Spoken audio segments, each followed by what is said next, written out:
Dabar daug verslininkų ruošiasi dalyvauti savivaldybių rinkimuose. Gal ketinate ir jūs? Principe ne.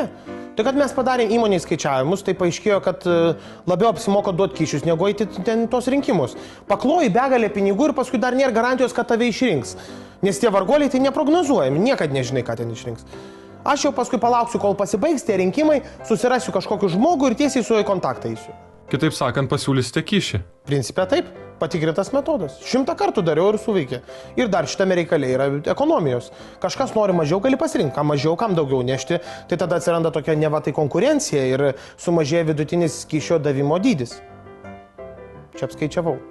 O nebijote, kad žmogus bus sąžiningas ir kyšio nepaims? Savivaldybei neims kyšio, kur matyta, Jėzau, kaip kyšio gali nepaimti. Tai dar geriausia, kad ateina tie jau nauji, jauni tokie, atsisėda tam savo kabinete, sėdi tokie jau susigūžę, lyg ir nežino, kaip čia tuos pinigus paimti. Tai dar geriau, dvigubai mažiau gali duoti ir tą paims. Aišku, paskui kadencijos gal tai suižulėjo, ponai pasidaro, bet ir vėl rinkimai prasideda ir vėl iš naujo, ir vėl nauji žmonės. Čia toks, amžinas kyšio gyvybės ratas. Bet būdamas išrinktų į savivaldybę galėtumėte pats rimti, o neduoti kyšius. Imt.